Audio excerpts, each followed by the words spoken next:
Hello again, awesomers. It's me. It's your old buddy, Steve Simonson, and I'm coming back again live to you. Well, I'm still alive. That's good. This is not necessarily live. It's actually recording, but cat's out of the bag on that. But I'm doing this because I'm trying to give you guys a little bit of a structure for your leadership training, for not just for yourself, but your key team, and ultimately, eventually, I hope your whole team. And so the Founder Foundation series is continuing. Today, we're going to do a brief marketing introduction. And why is marketing important? And I know I don't have to speak to entrepreneurs for more than 10 seconds and say, why is marketing important? Everybody will be like, what? Without marketing, how does a company exist? But I want to dive a little bit deeper into what do we mean by marketing, and why does the foundational element of that marketing, I think, get overlooked a little bit. So first of all, marketing is not necessarily advertising, right? That may be a part of your marketing team or your marketing function on that org chart we discussed in prior episodes. But sometimes the advertising category is a completely different beast than the overall marketing umbrella. So marketing is typically starting with, what is your customer, and what are your customers' wants, needs, and desires. Then it goes into what are some of your customers' behaviors, and how do those behaviors inform you about ways of reaching them. And ultimately, this all goes into, your future marketing strategy, right? That's part of the point, is you have a marketing strategy that is important and relevant to you. And I want you to know that, marketing is not a singular definition. I'm sure plenty of people go, this is what marketing is to me, and that's final. So be it for them. I'm just saying that marketing encompasses everything about attracting a customer to get to you, and then in many cases, converting that customer to buy from you. And still in other cases, it extends all the way into getting that customer happy, meaning you've sent the product to them and you've checked in with them. Would they recommend you? The Net Promoter Score, I may remind the awesomer audience, is one of my favorite ways to determine if you're doing a good job. I don't think the customer satisfaction is a good name or a good way of considering things. It's a very simple binary thing. Would you recommend us to a friend, on a scale of kind of 1 to 10? And if the answer is 1, then you got a problem. In fact, if the answer is less than 6, you got a problem. If the answer is 9 or 10 consistently, you're on the right track. That is a informative and predicting KPI for you, is your Net Promoter Score.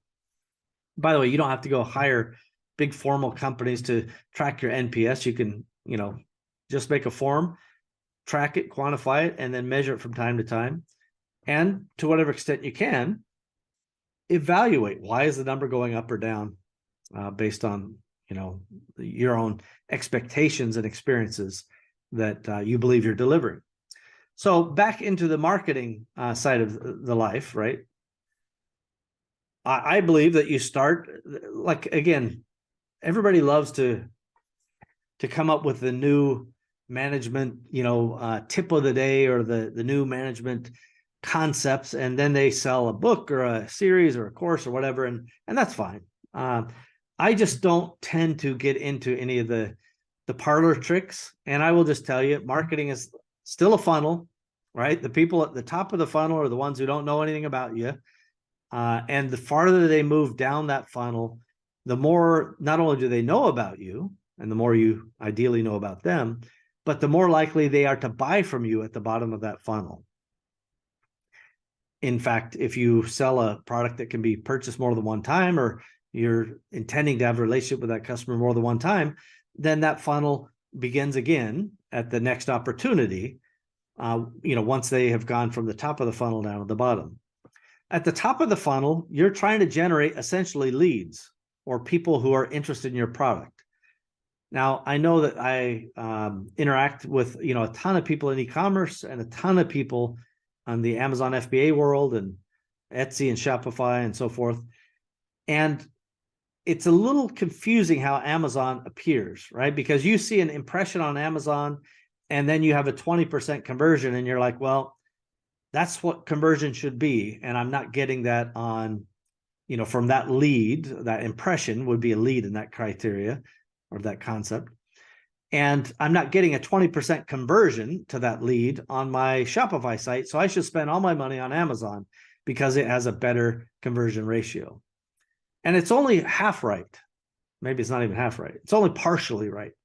I won't get into the precise mathematics.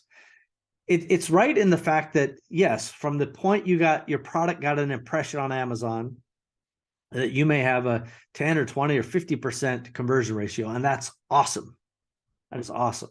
And you should continuously monitor and manage that number to maximize the result, right? No question about that.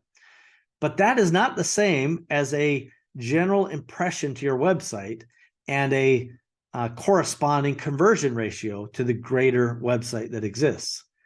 Amazon just doing a product listing measurement of an impression versus you measuring your entire site that includes multiple product pages or about us pages or home pages and product pages, right? The product page would be ideally the one that has the add to cart and you check out.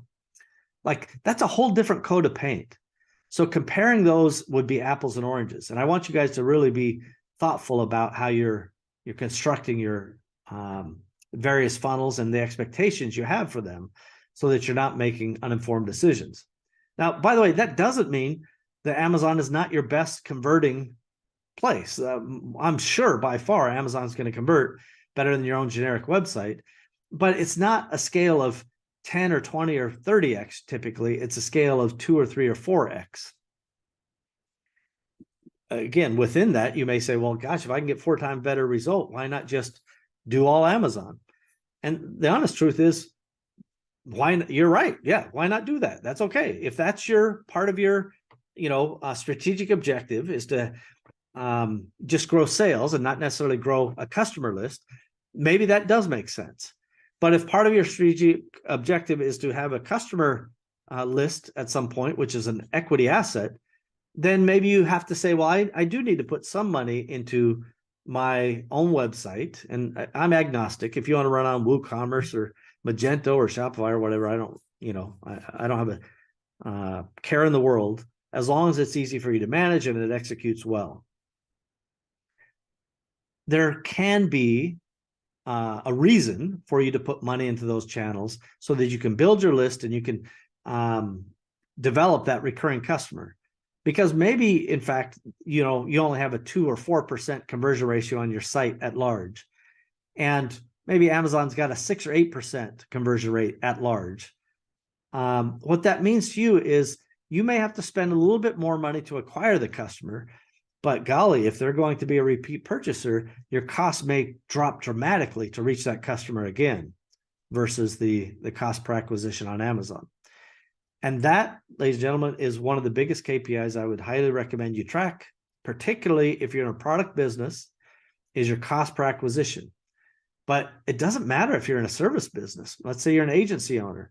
If you don't know your cost per acquisition to get a new, PPC agency customer or a social media agency customer, you are way outside the bounds of financial understanding. So please get with that. So cost per acquisition, a huge marketing foundational element that I want you to concentrate on. So as you think about moving down that funnel and how to prioritize that, over time, I want you to start thinking about how do you view the psychographics of that customer base and understand, where they're watching, their TV or their Netflix or whatever they're doing, and how are they spending their time online. There's lots of companies that will help you find this out. And the objective is not to invade their privacy. It's to show up where they are with your offering because they are interested in it and they can benefit from it. And that ultimately is kind of taking the marketing fundamental idea of we need to get our product in front of potential buyers. And that means you're going to follow the process of understanding that buyer to a pretty high extent. We're going to talk more about that here in the future. And then moving them down some sort of funnel or process that continuously adds value and adds recognition to your brand in their shopping experience. And then fundamentally interrupting their social media or their shopping process, their searches, wherever you're happy to interrupt them, you've got to interrupt them and say, hey, I'm for you. Pick me. I'm the one that you've been waiting for because I understand your problem and I have a unique way of solving that problem. All of these methods are outcomes of marketing. So I want you guys to think about marketing at a higher level, not just how much am I spending on, Google ads or Amazon clicks or what have you. I want you to think about it from that big picture perspective. And that really is a fair enough introduction to marketing. And to remember to fly up to that 60,000 foot level when you're designing your marketing concepts and programs for your company. That's it for me, everybody, for today. Thanks again. I appreciate you. And as always, we encourage you to share, subscribe, click, save, notify buttons, all of these things, because we'll continuously find better amplification, and it's quite valuable for the community. And heck, it even helps old Steve. So why not do it? Do it right now. Thanks, everybody.